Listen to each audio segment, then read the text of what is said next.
ఈరోజు నేను ఒక భయంకరమైన మాటతో ఈ సందేశాన్ని మొదలుపెట్టబోతున్నాను. ఆ మాటేంటంటే విడవబడే క్రైస్తవుడు, లెఫ్ట్ బిహైండ్ క్రిస్టియన్. వినడానికి చాలా విచిత్రంగా ఉంది కదా. ఒక్కసారి ఆలోచించండి. తనను తాను విశ్వాసి అని పిలుచుకునే ఒక వ్యక్తి, ప్రతి ఆదివారం చర్చికి వెళ్లే ఒక వ్యక్తి, తన కారు మీద బైబిల్ వాక్యాలు రాసుకునే ఒక వ్యక్తి, నేను క్రీస్తును వెంబడిస్తున్నాను అని చెప్పుకునే ఒక వ్యక్తి దేవుని రాకడలో ఎలా విడవబడతాడు? అది అసాధ్యం కదా అనిపిస్తుంది కదూ. కాని బైబిల్ తెరిచి యేసుక్రీస్తు స్వయంగా చెప్పిన మాటలు చదివితే మన భమలన్నీ పటాపంచలైపోతాయి. ఎందుకంటే దేవుని వాక్యం ప్రకారం ఇది ఎప్పుడో ఒకసారి జరిగే విషయం కాదు, చాలామందికి జరగబోయే ఒక భయంకరమైన వాస్తవం. నేను ఖచ్చితంగా దేవుని రాజ్యానికి వెళతాను అని 100% నమ్మకం ఉన్నవారు కూడా రాకడలో విడవబడబోతున్నారు. లోకంలో ఉన్న ఏ వ్యక్తినైనా అడగండి, నీకు అన్నిటికంటే భయంకరమైన విషయం ఏంటి అని. చాలామంది నరకం అంటారు. అవును, నరకం భయంకరమైనదే. మరికొందరేమంటారంటే దేవుని రాకడలో విడవబడటం, క్రీస్తు విరోధి పాలనలో, ఈ ప్రపంచం అంతకుముందెన్నడూ చూడని విపత్తుల మధ్య శ్రమల కాలంలో బ్రతకడం అంటారు. ఇవన్నీ భయంకరమైనవే. బైబిల్ వీటి గురించే హెచ్చరిస్తోంది. కాని వీటన్నిటికంటే అత్యంత భయంకరమైనది, గుండెల్ని పగిలేలా చేసేది ఇంకొకటుంది. అదేంటో తెలుసా? నేను సేఫ్, నేను దేవుని బిడ్డను, నేను రాకడకు సిద్ధంగా ఉన్నాను అని నువ్వు అనుకుని, తీరా సమయం వచ్చాక నువ్వు పొరపడ్డావు, నువ్వు దేవుని బిడ్డవు కాదు అని తెలుసుకోవడం. ఇది ఊహించుకోవడానికే ఎంత భయంగా ఉందో కదా. సరిగ్గా ఈ భయంకరమైన పరిస్థితుల్నే యేసుక్రీస్తు మత్తయి సువార్త 7వ అధ్యాయం 21 నుండి 23 వచనాల్లో వివరించారు. ప్రభువా ప్రభువా అని నన్ను పిలుచు ప్రతివాడును పరలోక రాజ్యంలో ప్రవేశించపడగాని పరలోకమందున్న నా తండ్రి చిత్తప్రకారం చేయువాడే ప్రవేశించును. ఆ దినమందు అనేకులు నన్ను చూచి, ప్రభువా ప్రభువా, మేము నీ నామమున ప్రవచించలేదా? నీ నామమున దయ్యాలను వెళ్లగొట్టలేదా? నీ నామమున అనేకమైన అద్భుతాలు చెయ్యలేదా అని చెప్పుదురు. అప్పుడు నేను, మిమ్మును ఎన్నడూనూ ఎరుగను, అక్రమము చేయువారులారా, నా యొద్ద నుండి తొలగిపోవుడి అని వారితో చెప్పుదును. ఈ వాక్యం ఎవరి గురించి? ఇది దేవుని ఎరుగని అన్యుల గురించి కాదు. చర్చిలో మొదటి వరుసలో కూర్చుని దేవుని పేరు మీద అద్భుతాలు చేసేవారి గురించి. కొంతమంది తమ క్రైస్తవ జీవితాన్ని కేవలం చర్చి పనుల చుట్టూ అల్లుకుంటారు. వాళ్ళు చూడడానికి చాలా భక్తిగా ఉంటారు, బాగా మాట్లాడతారు, సోషల్ మీడియాలో వాక్యాలు పెడతారు. దూరం నుండి చూస్తే దేవుని రాకడలో మొదట ఎత్తబడేది వీళ్లే అనిపిస్తుంది. కాని నగ్న సత్యమేంటంటే రాకడ అనేది ఎవరు క్రైస్తవుడిలా కనిపిస్తున్నారు అనేదాన్ని బట్టి రాదు, ఎవరు నిజమైన క్రైస్తవుడు అన్నదాన్ని బయటపెడుతుంది. ఈరోజు సంఘంలో ఉన్న అతిపెద్ద మోసమేంటంటే, నేను చర్చికి వెళుతున్నాను కదా, కానుకలిస్తున్నాను కదా, దేవుని పనులు చేస్తున్నాను కదా అంటే నేను రక్షింపబడినట్లే అని అనుకుంటున్నారు. ఇది ఒక చెక్లిస్ట్లా మారిపోయింది. ఆదివారం ఆరాధన టిక్, బైబిల్ చదవడం టిక్, దశమభాగం ఇవ్వడం టిక్, ఇవన్నీ చేశాను కాబట్టి నాకు పరలోకంలో సీట్ కన్ఫామ్ అయిపోయింది అనుకుంటారు. కాని ప్రియ సహోదరి, సహోదరుడా, బైబిల్ చాలా స్పష్టంగా చెబుతోంది, రక్షణ అనేది నువ్వు చేసే పనుల వల్ల రాదు. ఎఫెసీయులకు 2వ అధ్యాయం 9వ వచనంలో పౌలు ఏమంటున్నాడో చూడండి. ఇది మీ వల్ల కలిగినది కాదు, దేవుని వరమే, ఎవడూ అతిశయపడకుండానట్లు ఇది క్రియల వల్ల కలిగినది కాదు, not by works, so that no one can boast. దీనర్థమేంటి? నువ్వు ఎన్ని మంచి పనులు చేసినా, సంఘంలో ఎంత పెద్ద పదవిలో ఉన్నా, అది నీ హృదయంలో ఉన్న నిజమైన విశ్వాసానికి ప్రత్యామ్నాయం కాలేదు. రక్షణ అనేది ఒక ఉచిత వరం. యేసుక్రీస్తు కూడా తన కాలంలో ఈ బయటి వేషధారణ గురించే పరిసయ్యులకు కఠినంగా హెచ్చరించాడు. మీరు బయట తెల్లబట్టలు వేసుకున్న సమాధులు, లోపల మాత్రం కుళ్ళిపోయిన ఎముకలు అన్నాడు. మత్తయి సువార్త 25వ అధ్యాయంలో దేవుడు చెప్పిన 10 మంది కన్యకల ఉపమానం మనకొక భయంకరమైన హెచ్చరిక. 10 మంది కన్యకలు పెండ్లి కుమారుడు కోసం ఎదురుచూస్తున్నారు. 5గురు బుద్ధిగలవారు, ఇంకో 5గురు బుద్ధి లేనివారు. పెండ్లి కుమారుడు రావడం ఆలస్యమైనప్పుడు అందరూ నిద్రపోయారు. కాని అర్ధరాత్రి కేక వినగానే బుద్ధి లేని కన్యకల దీపాలు ఆరిపోయాయి. వాళ్ల దగ్గర నూనె లేదు. వాళ్లు నూనె కొనుక్కోడానికి వెళ్లేలోపు పెండ్లి కుమారుడు రానే వచ్చాడు. తలుపులు మూసివేయబడ్డాయి. ఆ బుద్ధిలేని కన్యకలు వచ్చి తలుపు తరిస్తే లోపల్నుంచి వచ్చిన వాయిసేంటి? నేను మిమ్మును ఎరుగను ఐ డోంట్ నో యూ. ఇక్కడ మనం అర్థం చేసుకోవాల్సిన అసలు పాయింట్ ఏంటంటే, ఆ 10 మంది పెండ్లికి ఆహ్వానించబడ్డవారే. 10 మంది దగ్గర దీపాలున్నాయి. 10 మంది ఎదురుచూసినవారే. కాని 5గురి దగ్గర మాత్రమే నూనె అనబడే అంతర్నీక సిద్ధపాటు ఉంది. మిగతా 5గురు కేవలం బయటి వేషం మీద ఆధారపడ్డారు. ఈరోజు క్రైస్తవుల పరిస్థితి కూడా అంతే. చాలామంది అనుకుంటారు, ఎవరైతే పాపంలో తిరుగుబాటులో ఉన్నారో వాళ్లే విడవబడతారు అని. లేదు, దేవుని రాకడ వచ్చినప్పుడు జనాలు పాపాలు చేస్తూ ఉండకపోవచ్చు, నార్మల్ పనులు చేసుకుంటూ ఉండొచ్చు. రోజూలాగే ఉదయం నిద్రలేస్తారు, ఫోన్లు చెక్ చేసుకుంటారు, వాట్సాప్ చూస్తారు, ఆఫీస్కి వెళతారు, మీటింగ్స్కి అటెండ్ అవుతారు, కాఫీ తాగుతారు. మనకింకా చాలా సమయం ఉంది కదా అనుకుంటూ లోక సంబంధమైన పనుల్లో మునిగిపోతారు. కొంతమంది థియేటర్లలో సినిమాలు చూస్తూ ఉంటారు. వాళ్ల కళ్ల ముందే వాళ్ల పక్కన ఉన్నవాళ్లు మాయమైపోతారు. కొంతమంది షాపింగ్ మాల్స్లో బట్టలు కొంటూ ఉంటారు. ఇంకొంతమంది జిమ్లో బాడీ బిల్డింగ్ చేస్తూ ఆత్మను నిర్లక్ష్యం చేస్తూ ఉంటారు.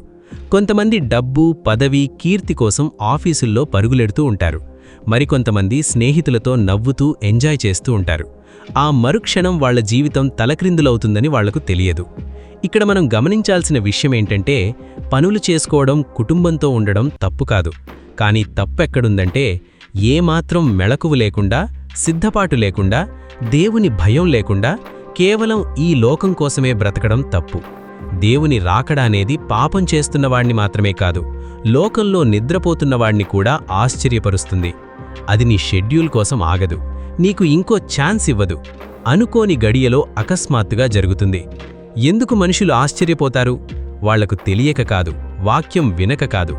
దేవుడు హెచ్చరిస్తున్నా ఇంత త్వరగా వస్తుందని మేం అనుకోలేదు అన్న నిర్లక్ష్యం వల్లే. బైబిల్ అంతటా దేవుడు స్పష్టంగా చెబుతున్నాడు. ప్రకటన 22వ అధ్యాయం 12వ వచనంలో, ఇదిగో త్వరగా వస్తున్నాను. మొదటి తెసలోనికేయులకు 5వ అధ్యాయం 2వ వచనంలో, రాత్రివేళ దొంగ ఎలాగు వచ్చునో ప్రభువు దినము అలాగే వచ్చును అని మీకు బాగుగా తెలియను. ఇంత స్పష్టంగా దేవుడు చెబుతున్నప్పుడు మనం ఎలా బ్రతకాలి? ఒక రకమైన అర్జెన్సీ, ఆవశ్యకత మనలో ఉండాలి కదా.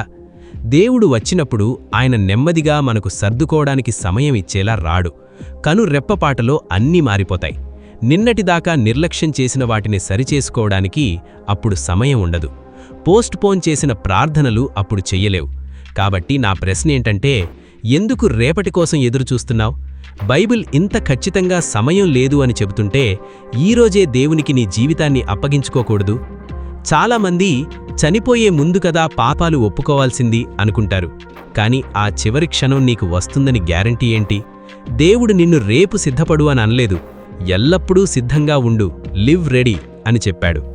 మత్తయి సువార్త 24వ అధ్యాయం 42 నుండి 44 వచనాల్లో యేసయ్య ఏవన్నాడో మరొక్కసారి గుర్తు చేసుకోండి.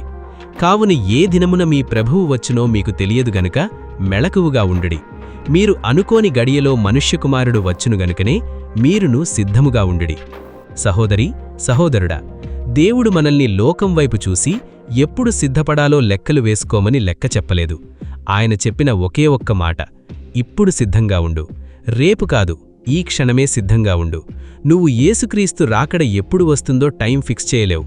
కాని ఆయన ఏ క్షణంలో వచ్చినా ఆయనతో వెళ్లడానికి నీ హృదయాన్ని ఫిక్స్ చేయగలవు. ఒక్కసారి నీ జీవితాన్ని నిజాయితీగా పరిశీలించుకో. ఒకవేళ యేసుక్రీస్తు ఈరోజు, ఇప్పుడే, ఈ సెకండ్లో వస్తే నువ్వు దేవునితో వెళతావా, లేక విడవబడే క్రైస్తవుల గుంపులో మిగిలిపోతావా? ఆయన నిన్ను చూసినప్పుడు నువ్వు ప్రార్థనలో ఉంటావా, లేక లోక సంబంధమైన వ్యర్థమైన వినోదాల్లో ఉంటావా?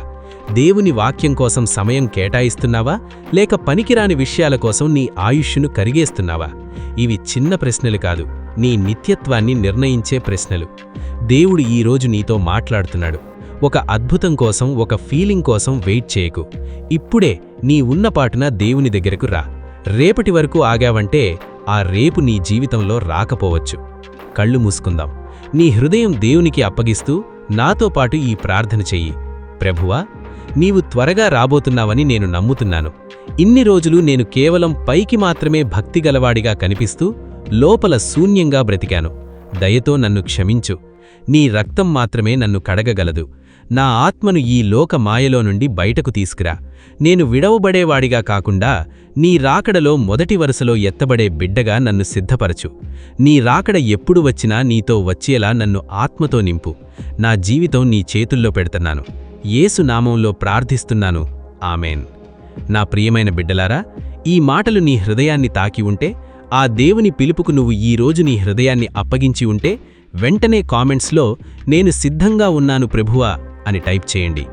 దేవుడు నీ ఆయుష్యును దీవించి తన రాకడ కొరకు నిన్ను బలమైన సాధనంగా వాడుకొనుగాక. God bless you. దీపం నీ చేతిలో ఉన్నది, కానీ వెలిగించే నూనె నీలో ఉన్నదా? పెండ్లి కుమారుని పిలుపు వస్తే లోపలికి వెళ్ళే అర్హత నీకు ఉన్నదా?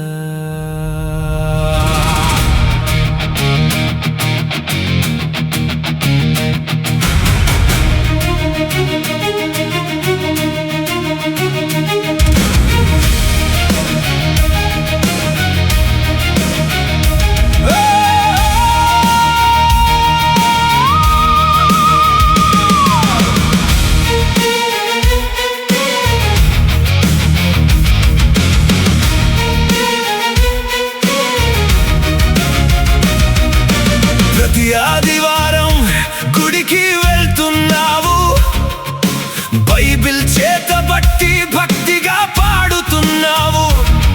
లోకానికి ఒక క్రైస్తవుడిగా కనిపిస్తున్నావు, కానీ నీ అంతరంగంలో ఎవరి కోసం బ్రతుకుతున్నావు?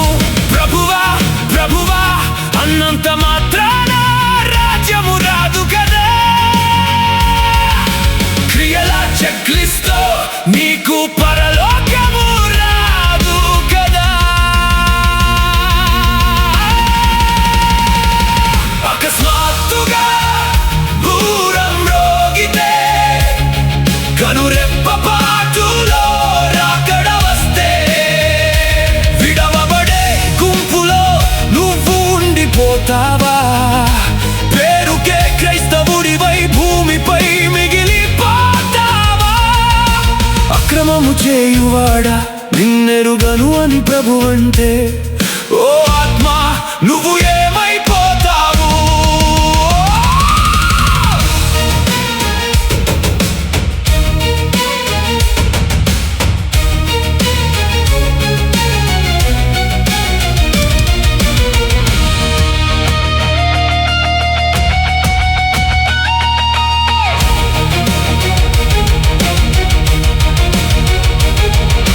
లోకపు పనుల్లో పరుగెడుతున్నావు, ఫోన్ల ప్రపంచంలో మునిగిపోతున్నావు.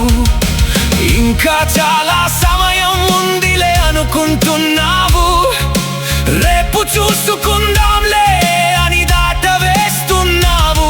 సగం నిద్రలో సగం భక్తిలో బ్రతుకును వెళ్ళదీస్తున్నావు, కానీ దొంగవలే వస్తానని చెప్పిన వాక్యం మరుస్తున్నావు. నీ పక్కన ఉన్నవారు ఎత్తబడితే, నీ ఆత్మీయులు మాయమైపోతే, తలుపులు మూయబడితే, చీకటి ముసిరితే, అప్పుడు ఏడ్చినా లాభం లేదులే. అకస్మాత్తుగా దూరం రోగితే, కనురెప్పపాటులో రాకడ వస్తే, విడవబడే గుంపులో నువ్వు ఉండిపోతావా? పేరుకే క్రైస్తవుడివై భూమిపై మిగిలిపోతావా? అక్రమము చేయువాడా నిన్నెరుగను అని ప్రభువంటే, ఓ ఆత్మా నువ్వు ఏమైపోతావు?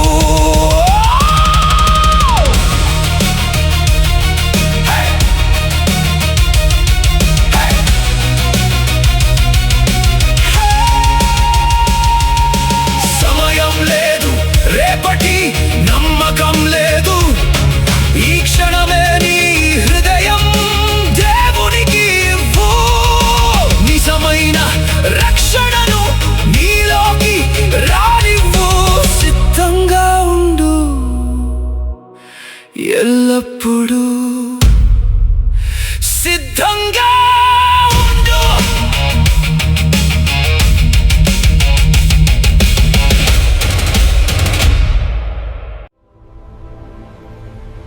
Strength in grace. It's all about Jesus.